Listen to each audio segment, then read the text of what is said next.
Hey guys, welcome to another episode of the Scoop Zone. It's a murder mystery. Apparently, one of us has bumped off the other two members. Who did it? Oh, great. I finally get to be my Scottish investigator.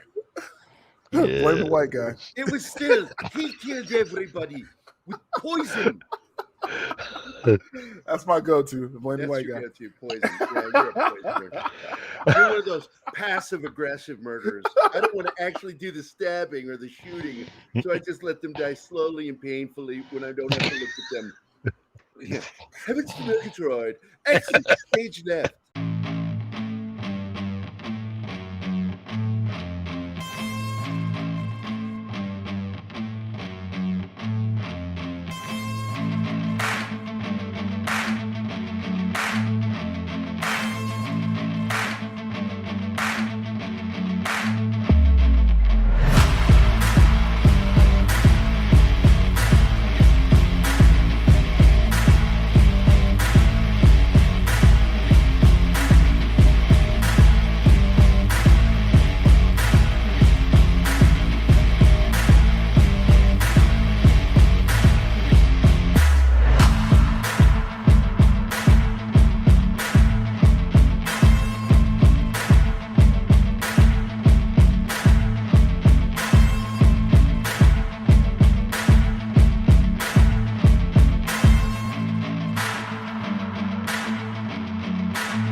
Welcome to another episode of Scoop Zone.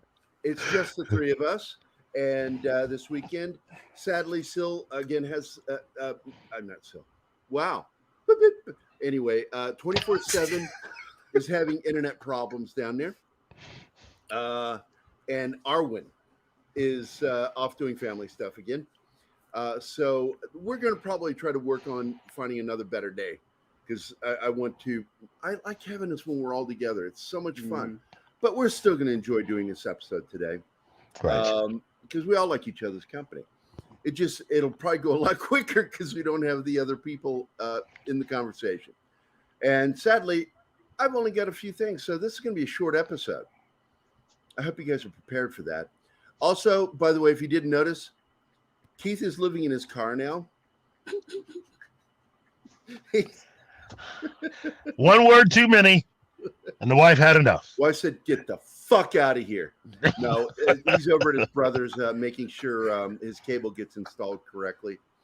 And that's not code language for anything. It's literally what's going on. Cable installed. Yeah, cable installed.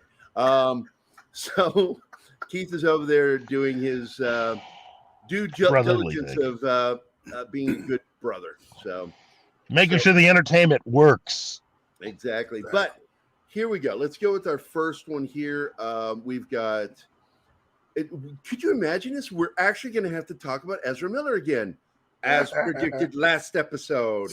Yeah. That there will be Ezra Miller news every week for a while.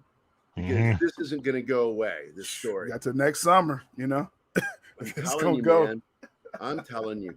So basically, we've got this situation with writer Grant Morrison saying that Ezra Miller has become a new person.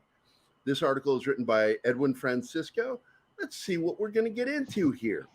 Writer Grant Morrison once worked with the Flash star Ezra Miller, and he sees a different person now. Grant Morrison, a comic book icon. His late 80s run on DC Comics' Doom Patrol heavily influenced the HBO Max series. Critics view a number of his comic books, such as Arkham Asylum, Serious House on Serious Earth, Animal Man, and All-Star Superman, as classics. And I think All-Star Superman is one of my favorite it's one of the top Superman 5 stories. Superman. Yeah. His new X-Men for Marvel Comics proved to be highly influential. Geekosity writer Kieran Bugg, a good friend of mine, and owner Mikey Sutton, a guy we know, reported that I just threw him under the bus, a guy we know. Mikey Sutton, who is also a very good friend of all of ours, reported that the Flash went through several writers before DC was able to finalize the story. It turns out that Grant Morrison was one of the writers. Because of this, Grant Morrison was able to work directly with Ezra Miller. He shared in an interview with Rolling Stone, quote, "Well, there had been a few versions. And as far as I remember, Ezra just wasn't quite happy with what they were getting at the time. And Ezra had a lot of ideas. They came to me with a book of ideas, and then we worked together. It really was just the two of us. They came over here to Scotland and hung out, and we wrote this thing. I really liked it. Warner Brothers only gave us 2 weeks. It was cruelty, you know. It was hardcore. We had to be like the Flash to get this thing done, and they were looking for something quite different. I got paid, and it was good fun. It didn't go, it didn't do the job they were looking for, which was to franchise things and set things up and bring other characters in. It was a Flash story, and it wasn't where they wanted to go with the multiverse and stuff, and that was the end of it. I don't really sounds like a good story. I mean, this sounds interesting, but they really just have to do with Ezra. I don't know what sounds like a Flash movie that Grant Morrison wrote. Yeah, but I don't understand. This is about Ezra, and this quote doesn't really say anything about him. Oh, it's going to get to it. Yeah, it's going to. I hope so. Grant Morrison and Ezra Miller worked together for a significant amount of time on the Flash script. It means that he didn't know a personal side to Ezra Miller, or did know. Maybe not long enough, but enough for him to know that Ezra Miller is a super intelligent and talented person. So Ezra Miller has been having problems with the law. With a string of issues with Ezra Miller, the DCEU future is pretty close to dead at this point, and basically his career is in question. This begs the question, okay, don't do that. You cannot use the same word like in another sentence right after it. Yeah. This begs the question. This leads to. I would have put trouble here and question. So, were there any signs of his problematic behavior? Grant Morrison said regarding Ezra Miller's situation, quote, "I know they've had these problems. I haven't spoken to them for a while, and the last time I spoke was long, long before this. All I can say is that it's just not the person I know. I've heard stories just like everyone else. I just don't know. Ezra cut off contact from pretty much everyone for a while. It's not the person they were. They weren't." Okay, they're doing this thing. That's annoying. He just wasn't aggressive in any way. I just thought Ezra was a super intelligent kid with so many talents. So all I can say is that I didn't see that side in any way with him. I'm going to correct him because this is bad grammar. I don't care. I'm not going to do bad grammar because somebody's feelings gets hurt. Grant Morrison has nothing but praise for his experience with Ezra Miller. We don't know what happened with the Flash actor to make him, thank you, Edwin gets it, act this way. Ezra Miller has not only put his own career in jeopardy, but Warner Brothers Discovery's plans for the DCEU. DC Films has not formally announced what they plan to do with Ezra Miller and the Flash film. Warner Brothers Discovery will release The Flash in June 23rd, 2023. We got a year. But the movie will be difficult to market with the lead star being in a questionable situation. Therefore, HBO Max remains an option. Warner Brothers Discovery hasn't made a decision yet, which I still think put another $100 million in and just take him out.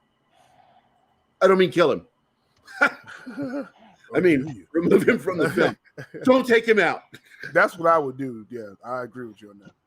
Yeah, just don't make it Grant Gustin because it's not gonna work. It is not gonna work. I don't think in a lot of the scenes they can do the same thing that Ridley did with a lot of his footage with Kevin Spacey. They can CG him in if it was a shot where he was with the other actors. But many of the other actors were done differently when he was playing a different character. I'm sorry, when he's playing a different character, that's computerly, it's done computer-wise with generated, not an image, but adding him. It's an effect. And all they got to do is just reshoot those scenes and put someone else in those plays. I don't know. There's a lot of things they could be doing, and I think they could probably do it for $100 million. I know it's the whole film, but some of it could just be digital replacement with new voice. Yeah. A lot of things they can do. He signed his own death warrant on this. And again, I'm not saying kill him when I say take him out. Well, career it's death career warrant. suicide. Yeah. And his career, it's not his question. It's not in question. Now I mentioned last week too, just a little insight. I know you want to, if you want to finish your thought too, but no. You people that know Ezra Miller, I actually got in touch with people that know Ezra Miller. Like they are aware of his actions.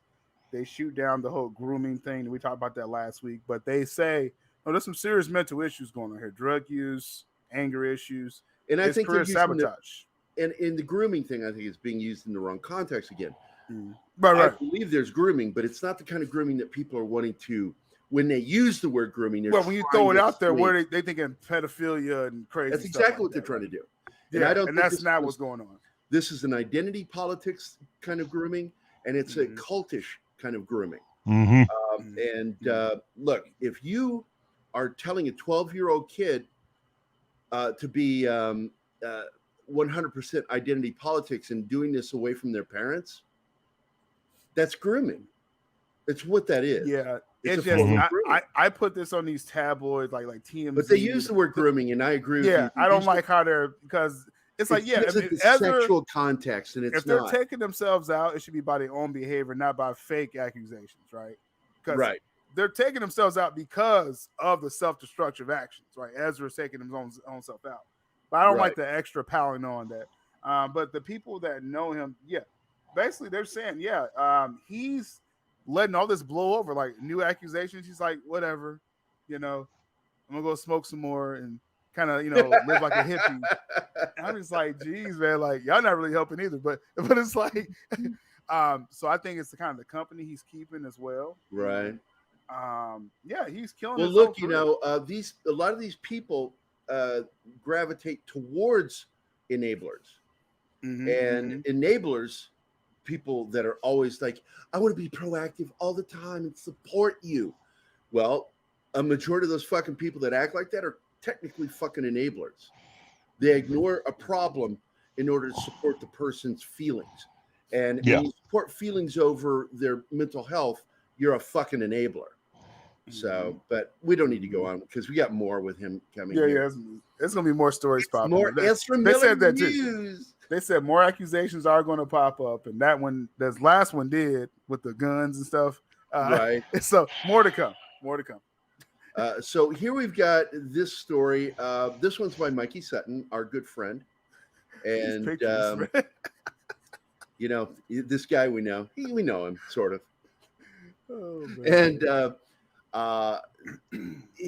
let's get into this. Let's go ahead and just fucking read this. Ezra Miller's scandals won't affect Snyderverse future at DC, which we've been hearing this for a while, and I've always trusted Mikey on this. When Warner Brothers Discovery eventually recasts Ezra Miller's Flash, it won't destroy the Snyderverse's future at all. It's not going to have any effect on it. We've said that all along. Casting changes are not uncommon. In fact, Marvel Studios switched War Machine and the Hulk over the years. And what happened? Confusion is what, no confusion. But it laid open the chance of having Sam Elliott step in for William Hurt, who passed away. So, but boom, you have two versions of the same character. So anyway, the continuity remained the same. Marvel Studios head Kevin Feige didn't hurl Thanos in the negative zone and started over. Likewise, once DC Films replaces Ezra Miller, it doesn't mean he takes the Snyderverse with him. Insiders explain that Warner Bros. Discovery CEO David Zaslav doesn't want to reboot the DCEU, at least not yet. No, you give it a good 10 years. Let the actors run their course. Indeed, Gal Gadot's Wonder Woman, Jason Momoa's Aquaman, and Henry Cavill's Superman still have gas in their tanks. Hell yeah. Fuck yeah, Mikey. You don't flush what's successful. Amen. Instead, you refine what you have. Another amen. In this case, I'm sorry, I'm getting really religious here. In this case, it means distancing yourself from toxic scandals. There you go. Distancing yourself from toxic scandals, as with Amber Turd and Ezra Miller, and erasing executive incompetence like Toby Emmerich and Walter Hamada. Hallelujah. and Sarnoff. Praise the Lord. Yeah, I'm very religious today about this stuff. Man, I love it when Mikey starts writing like this. Completely restarting the DCO would be costly. Sources add that Zaslav is too impatient for that. Moreover, it'd be a financial gamble. Amen to that. Nevertheless, Zaslav needs to decide the Flash movie's future. Apparently, he only has two realistic options. Zaslav doesn't want to shelve the film, because we know that was an option right up the beginning when he knee-jerk reaction to the whole thing, and he was considering shelving it. Fuck it, we'll eat the $200 million loss. But then he calmed down. And so if Ezra Miller is accused of even worse things, Zaslav might do the unthinkable. At this point, it doesn't seem likely he'll have to swallow a $200 million bitter pill. Not good. Apparently, Zaslav is open to releasing the movie theatrically on June 23rd of 2023. That's the best case scenario. Hopefully, Ezra Miller won't be in too worse trouble. It's a year away. Anything can happen, I know, right? But the opposite is true, too. Nothing might happen. Sure, The Flash could bomb anyway. Still, Warner Brothers Discovery likes The Flash quite a bit, and they see it as a commercial potential with its two Batmans, Ben Affleck and Michael Keaton. There's a nostalgia wave. Remember berries? Remember that shit? Spider-Man No Way Home blasted the box office with its nostalgia for Toby and Andrew. Damn Skippy. Furthermore, the Top Gun Maverick blew its competition to smithereens with an ageless Tom Cruise. No, he's aging. Michael Keaton's Batman could ignite similar powder keg, and you're damn right. I would love to see him come back and do more Batman, an older Batman. In addition, Warner Brothers Discovery hopes the legions of Zack Snyder fans will push ticket sales. Although Zack Snyder didn't direct The Flash, it carries his spirit. The Snyderverse is in The Flash. His DNA is all over it. That's my only problem with all that. Once you start doing the whole DNA thing, that legitimizes a project like Batgirl, which is crap because Snyder had nothing to do with any of that. And that's one of those projects, right? It's once you start legitimizing that, it's the same exact thing with legitimizing Alex Kurtzman's Star Trek. So for me, you know, you can have different iterations. Hold your thoughts, because I want to finish this article. I want to finish the article. I'm sorry. Warner Brothers Discovery could also throw it on HBO Max, which I discussed this possibility here on who's this guy? Sil Abdul's YouTube channel. I've never heard of him. Who's that guy? Oh, it's called The Scoops. No, it's called, what is it? Plug. Oh yeah.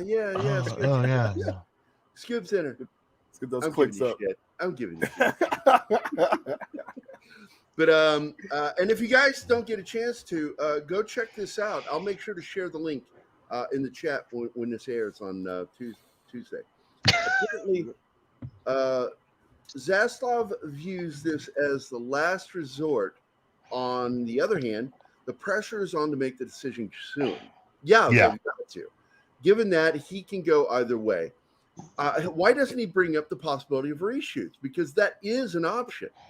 Money. I mean, but it's better than losing $200 million to spend another $100 million. I see what you're saying, but Zaslav is all about the money. I mean, he is almost really. It seems to be that thing that he's chasing, because he talked about cutting $3 billion. You know, that's what all those cuts were about. So to then turn around and spend $100 million, I mean, I know that seems kind of paltry, but overall, that's, you know, that seems to be where his line is. Well, I agree with you. Yeah, let's go into this in a second. I just want to wrap this up. Last paragraph here. Well, it's like 2 sentences. The Flash won't erase the Snyderverse, and neither will Ezra Miller's future absence. However, Ezra Miller erased himself, and he did. This is all self. You know, what's that song by Pink? I'm my own worst enemy. Yeah. it's this is the situation. Now I know because everybody has heard that I don't agree with what Zaslav said when it came to Clint Eastwood, because again, it's sometimes with studios, it's not about making the money; it's about getting the awards. We know that when we're getting up towards award season, they always release movies that may not do well in the box office. In fact, a lot of the Oscar winners didn't do well in the box office. Yeah, but that's not why they're made. You see, and but I get that Zaslav doesn't get that because he's not a studio guy. He's not. Yeah. He's straight up corporate. And I'll still fight you over that. Yeah. You can fight me. Mine's a historical precedence. It's a fact. Right. No, I get what you're saying, but like I'm you not said, saying this is my opinion. This is a historical fact. But I think the point you made, Zaza, he's not a studio guy, right? Maybe that's a studio practice, right? Oh, that's what you're arguing. Okay. Yeah. I still don't think I get his ideology. I actually agree. I agree more with Zaza. I trust his opinion when it comes to these things that he's doing, because he's absolutely right with almost everything else. But taking a shot at Clint Eastwood, I think, was a mistake. But Clint Eastwood, I got to be honest with you, he shouldn't be in movies anymore. He can direct, but he should be directing other people. Maybe that's why Zaza was upset. Well, that's just it. It's like, because I read the book, and he's too old for that character. The guy was like in his 50s, like late 40s, early 50s. Yeah. And that fucker's like 80 years fucking old. And that woman's like wanting to bet him. I'm like, whatever fucking world you're in. I was like, what are we doing here? What are we Well, groupies want to sleep with Clint Eastwood at this time. She'll outlast him long enough for him to fall asleep, and then Exactly. This is my what the fuck did you just say, Faith? But I don't know. Mikey's right on so much of that stuff. God, man. And I know it's not. He's throwing a lot of opinion in there too. He's not just. Yeah. When you hear me say amen, that's his opinion. Yeah. But he says things too that I call bollocks on. Like his love for certain things in comic book movies. Like me and Mikey. Mikey loves things that I look at like, what the fuck did you just say? If y'all catch Scoop Center, like me and Mikey fight about MCU Phase 4 like every week now. I'm like, Mikey, oh my God, some of the shit I'm not going to bring it up here because I'm not going to because this show is celebrating Geekosity. Right. Mikey Sutton. I'm not going to shit all over my friend Mikey, but sometimes he says things, and I hope you're watching, Mikey. We love you. We love you so much, but you say things that make me do that face. I was like, hold up. Yeah. Oh, yeah. What is that song? We used to do it in the Army. It triggered in my head. Hold up. Wait a minute. Let me put some dog in it. I was thinking about Nate Dogg, Well, see, we used it with our barracks. Each platoon had to have their little thing. And every morning it would be a competition, which one was better. And they'd have officers there to judge who yelled the best, did the best. And ours always won, second platoon Bulldogs. And we did that, hold up, wait a minute, let me put, and we had to do the shuffle with it and everything in this group. That was fun. I love drill and ceremony, man. It was the most fun thing we did as soldier was this fucking drill and ceremony because it was just fun.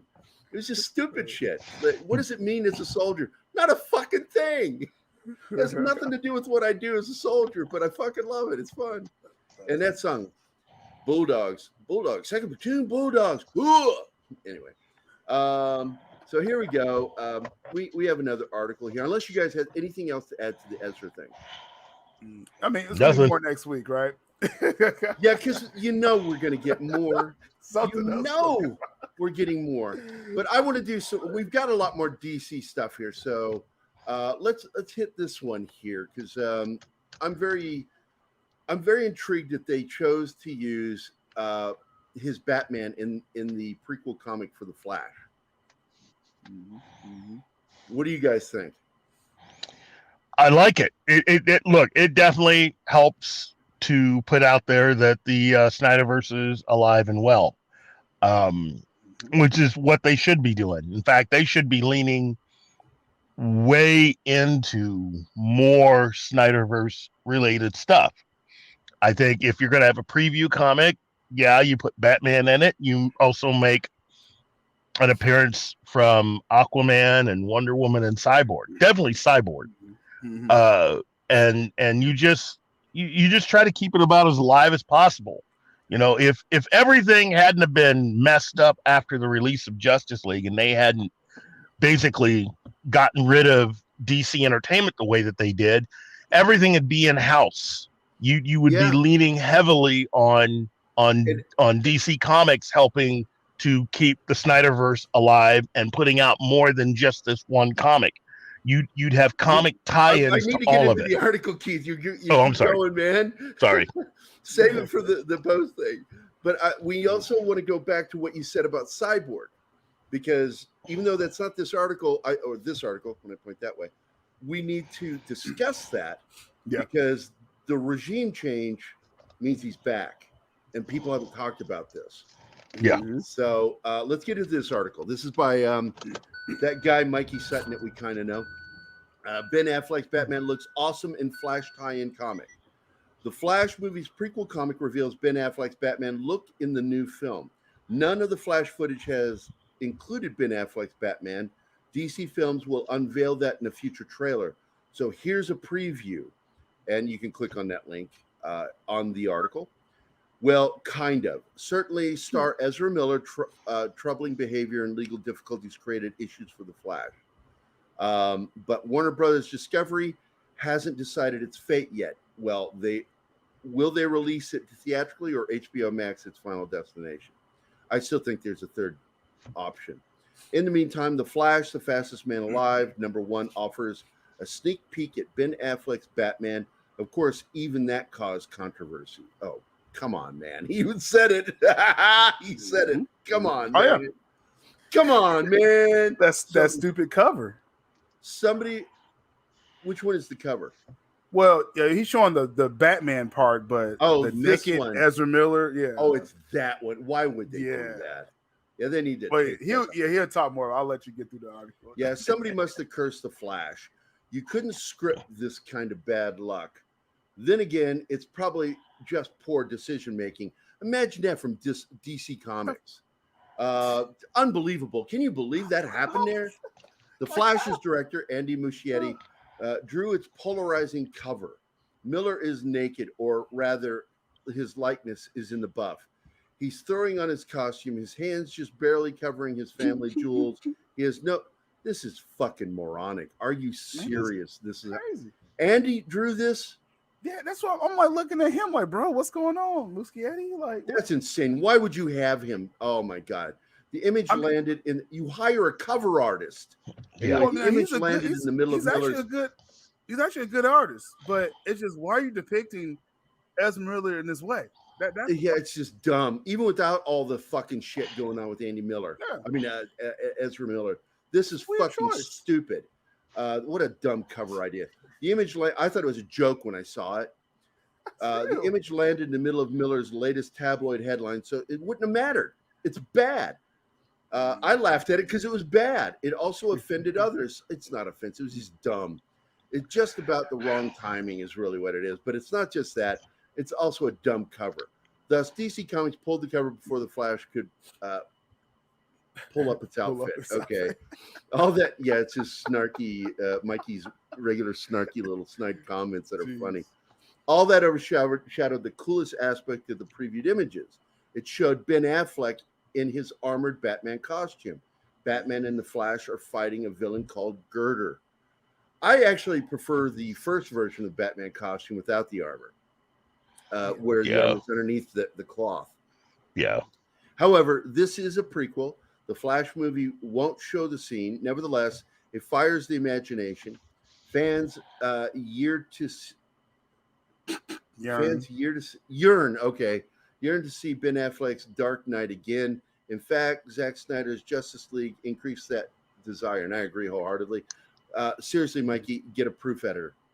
At this point, it seems like Ben Affleck's presence could redeem the Flash. After all, it's a movie that the 45 writers worked on. Yep. The confidence level is low, and I consider myself an optimist. That's right. He is. He's really one of the most optimistic people I know. DC Comics released The Flash, The Fastest Man Alive #1 on September 13th. We haven't seen a replacement cover yet. Well, yeah, they're drawing it right now. Regardless, it's doubtful Miller will be nude next time, at least not on the comic book cover. And see, that's why I said those accusations when they kind of cross the line. Like, okay, like let's be clear, Ezra Miller is sabotaging himself, right? So no one's arguing. You know, if Zaza pulled the plug on him, it's a reason. I understand, but to put this whole pedophilia angle to it, and then it's you have wrong. a naked cover, and that's why people were offended. That's the point. That's why because Fat Steven and I were out in front the first night saying it's a different kind of grooming. Stop acting like this is about sex. It's about identity and a religious like belief system. Because I know that Ezra Miller's involved in a cult. It's been known for a lot of us. We don't talk about it because the cult's really dangerous, and you don't talk about it publicly because you're asking career suicide because there are powerful people involved in this cult, and it's why he's in it. You know, we heard rumblings of Megan Fox a while back being involved in the same cult. This is probably why he's being attacked by this certain group. So I mean, it's a layer under the story that we won't even talk about. Going on. There's the attempt, and they use the word, and they're being blunt and honest about it, but I don't like it. They were trying to cancel him, and I'm like, he's canceling himself. Don't try to cancel people. That's wrong. Let people cancel themselves.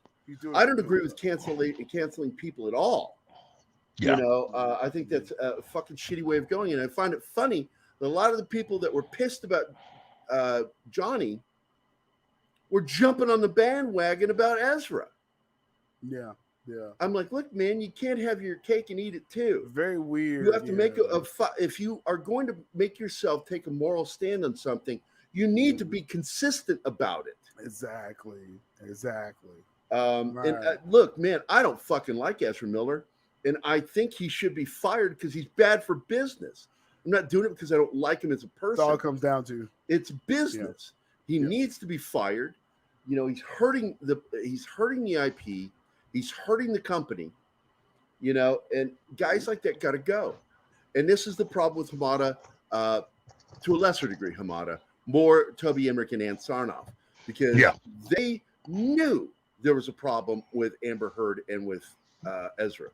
Yeah, and unfortunately, you got a lot of Snyder haters that are wanting to try to get rid of Snyder because of that. But the thing is that because of the amount of time because of when Snyder left Justice League and the amount of time since he was gone to now, that those two covered, and Hamada to a lesser degree, the three of them covered for Amber Heard and Ezra Miller. Means that the impetus is on Warner Brothers and back here. That's right. All the rest of this is Toby, Ann, and fucking Hamada. And when you talk about the issue with the 18-year-old, the fact that she was 12 when he met her, if you count backwards, you're crossing over with Zack Snyder, but you're also crossing over with an earlier version of Warner Brothers and Kevin Tsujihara and all of that. Look, there is almost no way, if this is all about punishing Snyder, that you're going to be able to accomplish anything. No, realistically, Snyder has one, you know, he's answerable to the fact that not only did he hire what's his name, Ezra Miller, but he stood by him through some of the first stuff. And he should apologize for that shit. Yes. Just to get rid of it. Do you think that's on Zack Snyder really though? Because like when it's not on him, but there's a smell on him. Not blame. Okay. He has the Ezra Miller stink on him that he should just get rid of it. He should get rid of it and say, look, man, I made a mistake. Just address it. You're saying just acknowledge it and address it. Right. I made a mistake with the guy. I had no idea. You know, just say that. Remember the movie Clear and Present Danger? And Harrison Ford tells the president in the movie, who also played Gary in The Thing, same actor. He says, get out in front of this. When they say he was a friend of yours, he says, no, he was my best friend. We were very close friends. He says, get in front of it. Always be in front of it. Address it. State your disappointment. Don't give them anywhere to go. And the problem with Hamada Emmerich and Sarnoff is they thought through silence that would stop it. It doesn't fucking work that way. That's right. Once the media, and it doesn't matter if they like you or not, once they get a smell of something, they're not letting go of that smell. They're going to keep going with it.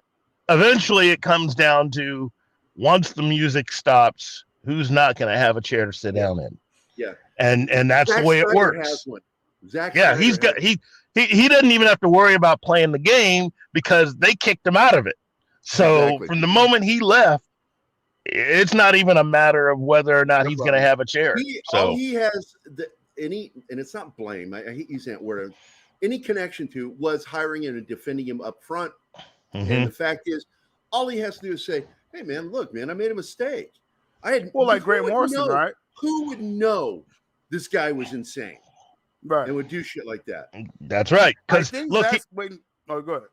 I was just going to say, if you look at how invested he gets and how involved he gets with all his movies, okay, he could just say, look, I tried to have a way of working on my sets where everybody felt comfortable, everybody's friendly, the whole 9 yards, but I was also the director and part creator of the direction we were going. So my time with everyone is kind of limited between working on this and still keeping balance with everything else. And of course, my home life and all the other stuff that went on.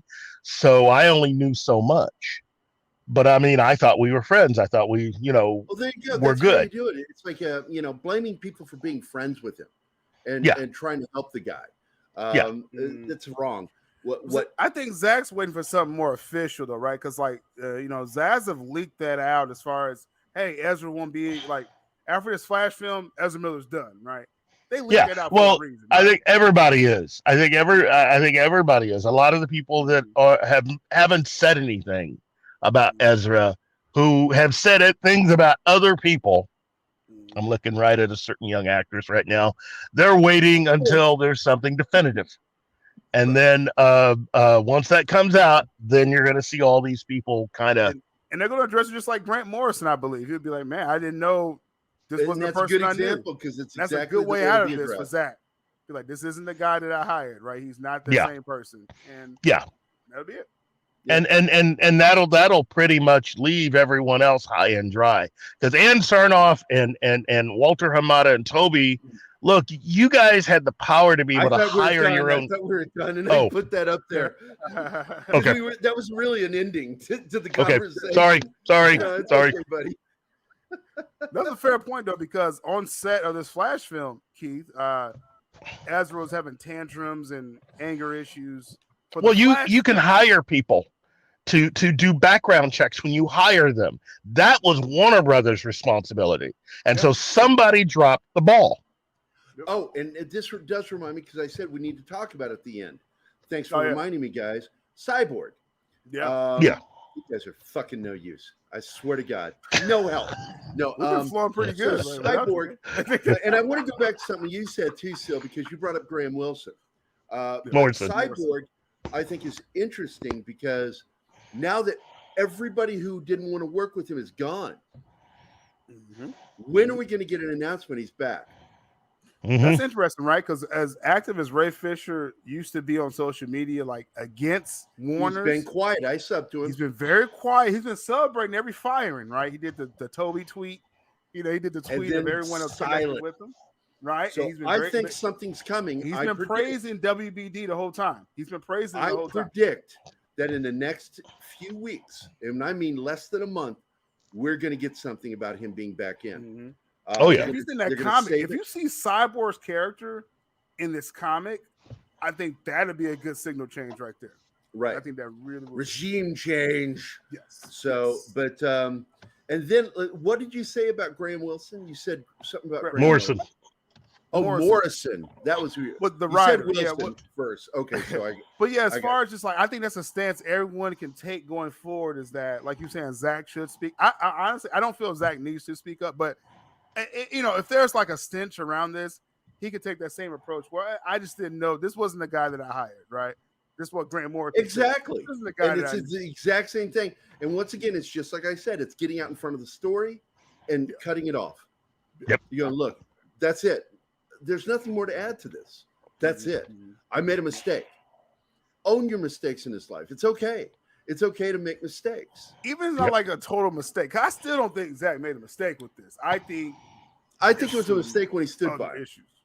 I don't think it was a mistake picking him. With the choking incident. I think that when the choking incident took place and he stood by him, that was a mistake. And he should just own that. He should own that and just walk on. Walk on, motherfucker. Walk on.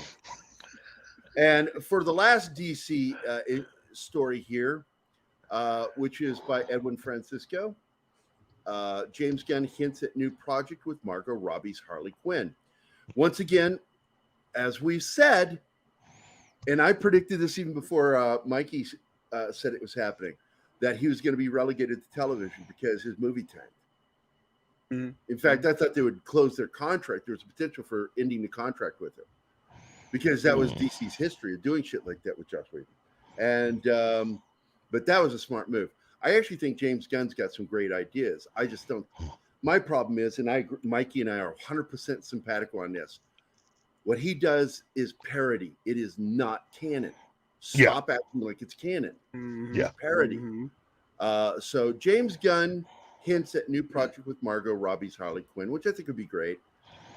Will James Gunn work on another Harley Quinn project with Margot Robbie? Based on one of the replies on Twitter, there's the possibility. The Suicide Squad film by James Gunn was a financial failure. You can blame it on casting, timing, the pandemic, a lot of things, and the fact that it doesn't follow the first film at all. Despite that, it's a spin-off, Peacemaker performed well on HBO Max because it was done correctly. And it also works as episodic TV. James Gunn got the green light for Peacemaker even before the Suicide Squad's theatrical release. And in fact, James Gunn got to make the first ever DCEU series. I don't agree with that. He got to make a James Gunn DC series is really what it is. It's not canon. It's not part of it. The when they show the Justice League, that is not our Justice League. If you treat the DCU as a pocket universes, then that statement will make more sense, I guess, right? Because Matt Reeves ain't connected, and you know what I'm saying? I'll accept that, yeah. So James Gunn's The Suicide Squad failed hard, but Peacemaker redeemed his DC touch tremendously. In fact, the John Cena-led Peacemaker is now one of the streaming service's most popular shows, and I loved it. It even surpassed HBO's own top series, Euphoria, which is not that good. Now, because of its success, James Gunn has more DC projects. And so here's the picture. Let's go ahead and enlarge this thing. Let's take a peek at this. Trying to open it, and it won't open. Never mind. That's the image. And it's, who is that? Because I see it's Margot. Is that? Yeah. Oh, it's just like that random guard that she choked out. Oh, it's the guard that she choked out. Okay. Random, Not a bad idea, James Gunn says. So there's a pic of them. Oh, that's so cute. You know what I like about her? She's never shit in anybody's bed that we know of. So far, we know that one or more of the projects involve Viola Davis, with her returning as Amanda Waller.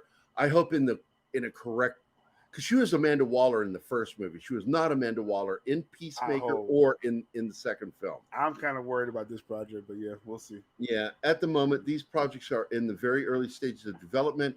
Again, the Amanda Waller he shows is not the real Amanda Waller. She's not the Amanda Waller from the first film or the Amanda Waller we know from the comics. At the moment, these projects are all in the very early stages of development, so nothing solid is set yet. Recently, a fan posted on Twitter with a picture of Margot Robbie hugging James Gunn with the message, "Please bring Harley back for another project." I'd like to see that. She loves the character, and the unforgivable thing with DC under Hamada is that in the aftermath of everything that happened with Justice League, she and David Ayer tried to put together some projects to work in either as a Harley Quinn solo movie or Harley and Joker movie. And every single time they made some sort of a pitch, it got shot down, which eventually led to Birds of Prey. She wants to do something. She loves this character. It's the inaction and idiocy that has been creeping and moving her towards retiring from doing the character. And so I think David Zaslav, again, smart guy. As long as she likes to do it, and as long as she's popular with fans and people love what she does, go ahead and do whatever you want with her. To a certain extent. Because it doesn't matter whether it's canon or if it's because look, when you're dealing with Harley Quinn, first of all, she's an unreliable narrator. That's right. So it's Birds of Prey. I hated that movie. I thought it was really dumb. Yeah. But you know what I didn't not enjoy? I enjoyed the shit out of her scenes. Yes, all of her scenes are great, but she's an unreliable narrator. Yeah, because she's insane. But the breakfast burrito scene is one of my favorite scenes. But she's insane. Her character's insane. And so therefore, she's an unreliable narrator. So you don't really know what's going on with that film. That entire movie might as well just be a part of that whole thing of with her knocking her head on the ground, which is how I interpret that entire film. It's the reason why it doesn't match anything is because that's her interpretation of all those people through her own mind, not through how they. That's right. Now, when we go back to Suicide Squad, she's not the narrator of the story. So therefore, we have a reliable story now. We have a reliable narrator. And we're witnessing what's going on. And she's just one of the many ensemble characters. That's right. Why it worked. The other film didn't work because, they misused her in many ways. Well, you had a director and a writer that had no idea what they were doing. Birds of Prey suffers from people who... Idris Elba should have either just gone ahead and taken over the role, or just played a completely, utterly different character. Well, his character was utterly different, but they tried to write it as if it were the Will Smith role. He is the Will Smith character. No. What I'm saying, but that's what I mean. It was meant to be a different role, but the way they wrote it was to cover up the fact that his part, that they had a part for Will Smith. Will Smith didn't make the movie. So they just sort of rubber stamped another character's name on top of that. It's Will Smith's character's backstory, like in the yes, and I tell people that movie was so bad on so many fronts that it's and look, man, I love kaiju, but a giant fucking starfish was dumb. I just sat there going, "Are you fucking serious?" I'm going to make a kaiju of a starfish, and I'm like, really? It was the most uninteresting giant monster I've ever seen. It felt like a parody of a kaiju film. And it was, because that's what James Gunn does. James Gunn is really good at parody. What is the greatest complaint with James Gunn with Guardians of the Galaxy is that's not the Guardians of the Galaxy. It's not. None of the characters act really like they do in the books, although Rocket Raccoon's pretty close. Yes. Groot, a little bit. But when it comes to the other characters, they're all comical characters. But it works. And I said this to people because I'm not that big a fan of Guardians of the Galaxy. I'm really not, the comics. But I am a fan of the films. I'm a fan of the films because it had the right feel. And I love his soundtracks, man. He fucking does the member berries with me. Awesome with the soundtracks. When Kurt Russell's driving down that road in that fucking Trans Am, with his hot little chick and he's CG'd young and they're playing that song, the Sailor song. Oh my God. That's one of my favorite childhood songs. And I'm just like, oh, I'm watching. Oh, I'm like Mr. B. Oh, get all excited. And, again, if you use it right, Brandy can make any song amazing. I mean, any scene amazing. Scene's amazing. Yeah. What a great song. But in the end, when it comes down to what we're talking about with James Gunn, I think that he's in the right place. I think not firing him was the smart move and relegating him to HBO Max television. You know what? As long as you unleash him on the IP and library of DC and allow him just to use any of the weird out there characters that they have, it's always going to go down really well. Peacemaker's a character I never liked. He was Marvel bought him. DC bought him. Was it Charlton? Wasn't it Charlton Comics? Yeah, he was a Charlton character. Yeah, and I hated those comics. And I thought Peacemaker looked fucking weird. I hated his costume. I'm like, what's with the fucking head? Why is his head? He looks like a Cyberman. It's just really dumb to me. There's a lot of really cool things that he can go off and do, but it's still parody. It's not real. Yeah. His version of the Justice League that was in the final episode, that is not our Justice League. Mm-hmm. That is not Snyderverse Justice League. It's about as close as the Harley Quinn animated series is, and exactly. Again, it's just, people want to treat that like canon. It's like, no, no. Batman. Gordon isn't a fucking drunk loser. That's a parody done well. They do it really well, the parody in that, but it's totally parody.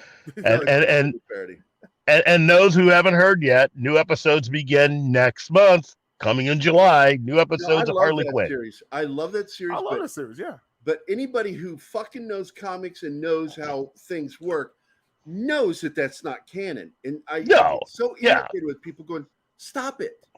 I'm like Bob Newhart on that Mad TV episode when he kept telling the girl, does that bother you?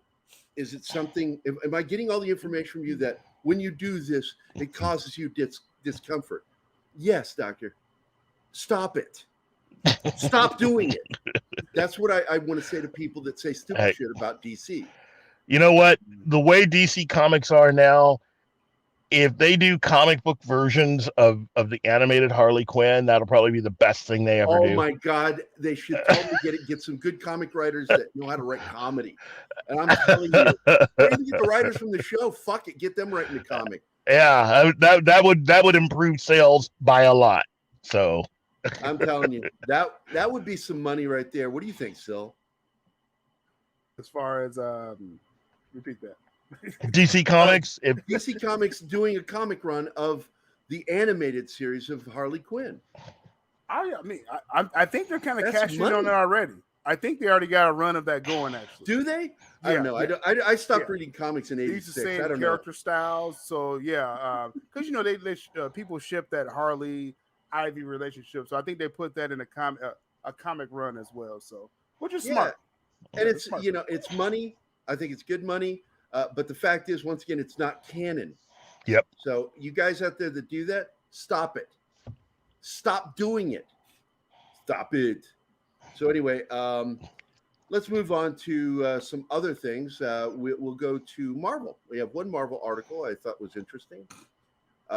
It is this little baby right here. Jamie Alexander teases future appearances as Lady Sif. And I forgot, you guys were right, because we talked before the show. She was in Loki. Mm-hmm. That was her last appearance. The one I remember was Agents of S.H.I.E.L.D. She was in, I think, a two-parter. And it was really nice seeing her. She's gorgeous and she's tough. And I like that. So this article is by our good friend, or my good friend, Kieran Bug. I don't know if you guys know him.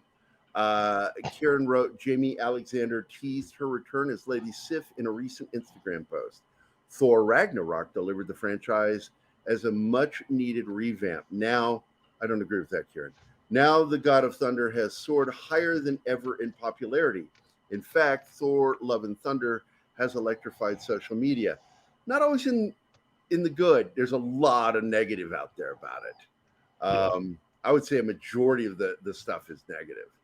So, Kieran is just one of those very positive, proactive guys, and I see where he's coming from. So specifically, initial reactions to Thor Love and Thunder are through the roof. I don't agree with that there. True, 2011 Thor may not be the most popular of his solo outings. Nonetheless, he says all of this here and then admits what I'm talking about right here. Many fans consider it much better film than its sequel, Thor Dark World. No. Even Chris Hemsworth thought that was a stinker. It's not a stinker. It's actually a solid comic book movie. The problem was it was dark. Yeah. Chris Hemsworth wants comedy.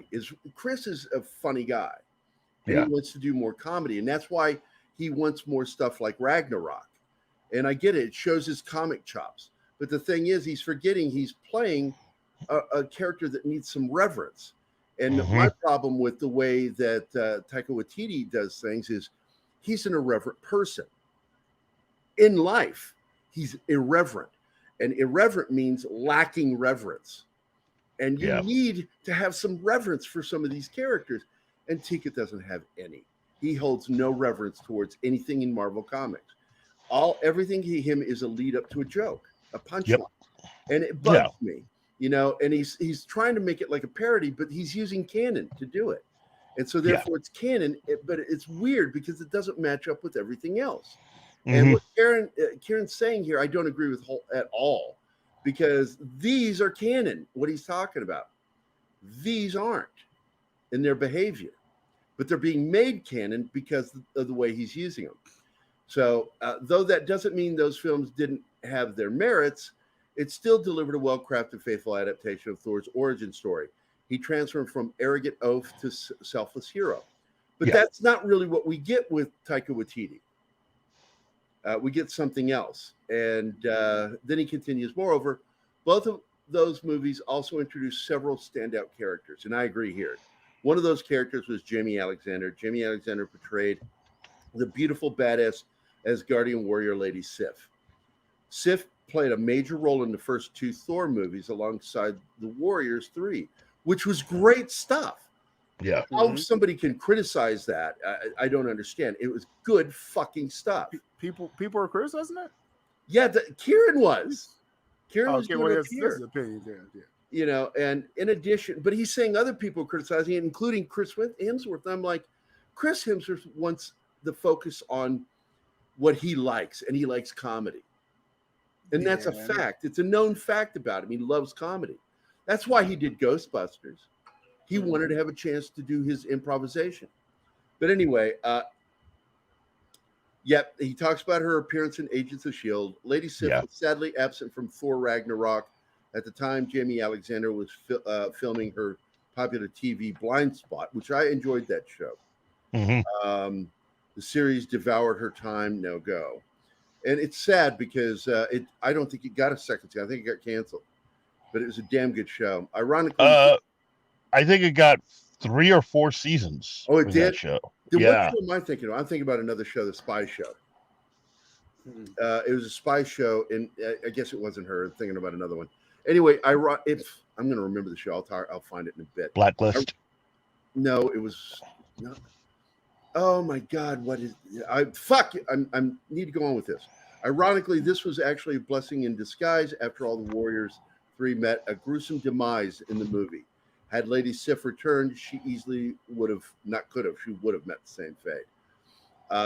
Blind Spot concluded in 2020. Thus, it left her schedule open for a brief return as Lady Sif in Loki. Furthermore, Marvel Studios confirmed Jamie Alexander returns in Thor: Love and Thunder. The film's official poster credited her, but now how big of a role that remains to be seen. Nevertheless, it's exciting to know Lady Sif still alive in the MCU following Asgard's destruction. So, well, I'm not going to continue. I think that said the meat of it. What do you guys think? Wow. I'm looking forward to seeing Jamie Alexander again as Lady Sif. She's one of my favorite characters, and she's the last of my favorite characters from the original Thor film. The only Thor film. Okay, the only Thor film. I look at it this way. Being in this movie, she's going to have some funny things. That Taika's going to have her do some funny things. I mean, she may actually be the one that what's her name gets married to in the film. Why not? Valkyrie. Yeah, Valkyrie. Why not? Well, the thing that bugs me with doing that, and it has nothing to do with them being gay. It has to do with the fact that you're stereotyping. Mm-hmm. Taika thinks he's being so open-minded, but what he's doing is stereotyping. Oh, strong female has to be a lesbian. That's a fair point, right? I think that's very fair. It bugs me because I served with some really fucking badass women that were soldiers. In fact, I told the famous story of the girl that punched me in the face, knocked the shit out of me. I saw stars. She hit me so hard. Sexiest girl I think I ever met in my life when I was in the Army. And she was not. She was absolutely. That's a fair point, right? Like you said, it's kind of typecasting. All Klingon women are lesbians because they're tough. That is that's weird. What Taika's doing, and I don't like it. I think that I like it when you represent a strong muscular warrior female as being straight, showing women you could be tough and still be straight. But no, he wants to go for the easy. Well, we're gonna make her a lesbian. Well, you gotta check the boxes, right? But with Lady Sith, Keith was talking about. Now, what'd be funny is if Lady Sif was. Well, yeah, that'd be a Valkyrie wasn't, and there's an awkward scene. It's like, and then you reply, not every warrior woman's gay. Taika don't have the guts, but Taika doesn't have the balls for that, or the brains for it. Keith, Lady Sif, she was in that Loki series that I mentioned, and it was kind of like a comedic take, that whole repeating thing, but she kind of brought some levity to the comedy as well too. So maybe they'll use her like that in the film, hopefully. Well, we'll see. As long as there's some drama in there, because I don't want to watch the film at this point. From what I've seen, I don't like it. I don't like the trailers. I don't like what I'm seeing, because I'm prepared for constantly a bait and switch on some of the stuff they're doing. It's like I've been bitten too many times by these motherfuckers. I'm sick of the bait and switch. Be honest. Tell your fucking story the way it's supposed to be going. Don't make us think one thing and then do something else. Nothing will, because you think, oh, we had a great opening box office. Your second week's going to suck because that gets out. If you do that, it gets out. So stop doing it. It's bad business. Yeah. But Lady Sif is going to be interesting. No matter what, I'm going to enjoy it. I will probably wait till it comes out on streaming. But we don't have to wait like we used to. Well, I was thinking 45 days still, I think, right? So I'm thinking Christian Bale. I'm actually going to watch that opening weekend just because Christian Bale's in the Thor film. I am curious about his villain. Yeah, that'd be my thing. Did you hear what he said this last week? I saw a quote. He was talking about kind of like I'm part of the MCU. It's like, and I'm like, you dumb motherfucker. You dumb motherfucker. Well, what you're telling me, because what he was trying to say in that statement is, I'm in it for the acting. I'm a thespian. That's what he's trying to say. I like that take, though. I like that approach. But it's also saying, I'm an idiot and I'm unaware of things going on around me. Well, because that's what it really says. I'll be sure to let Robert Redford know. Redford's never said anything, has he? No. It's just Robert Redford was a part of the MCU. I mean, I don't think he ever really. I don't think it bothered him. He was in a good MCU film too. That was a good point. Actually, one of the best Marvel films made. Yeah, that they've made. But I think Christian Bale, if his approach is like that, it's a danger that it's going to feel like he's in a different movie the whole time you see him on the screen. Like he's acting like he's something outside of the MCU in a MCU film. By the way, I'm curious because like my top 3 Marvel films are Iron Man, Winter Soldier, and Infinity War. Yep, my same 3. Interchangeable with that. Winter Soldier's my top one though. Yeah. Keith? I agree. I mean, look, Winter Soldier is my top. It is the best MCU film. For me, it's actually Iron Man. I really fucking love that film. It's really close for me. Yeah, Iron Man is really good. And Winter Soldier is a tight second, but I just can't, because Iron Man, it's sort of like Blade Runner. Have I seen films better than Blade Runner?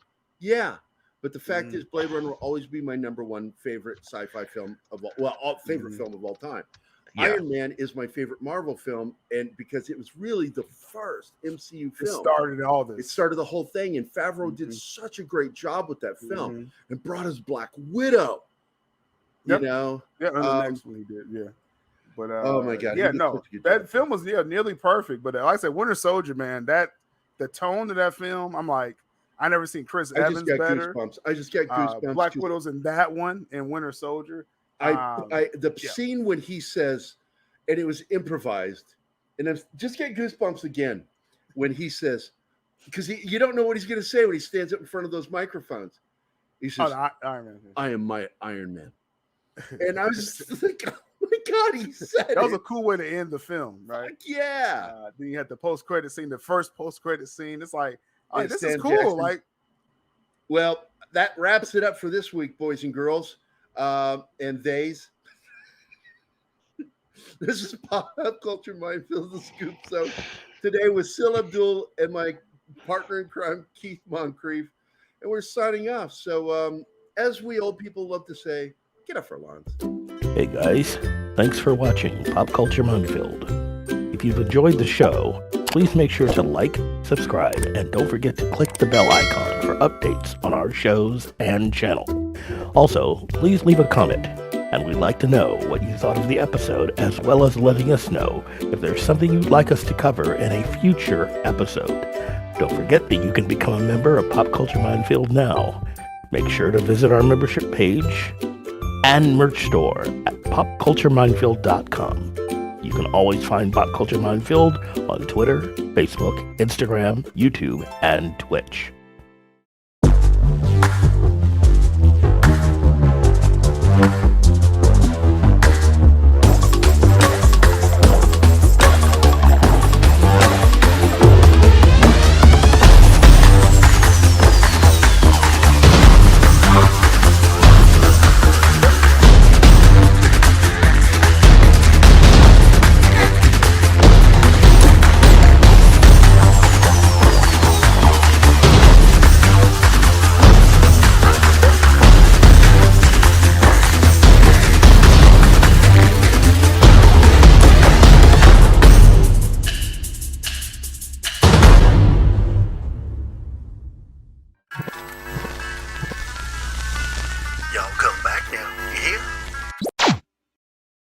Thank you. Hey guys.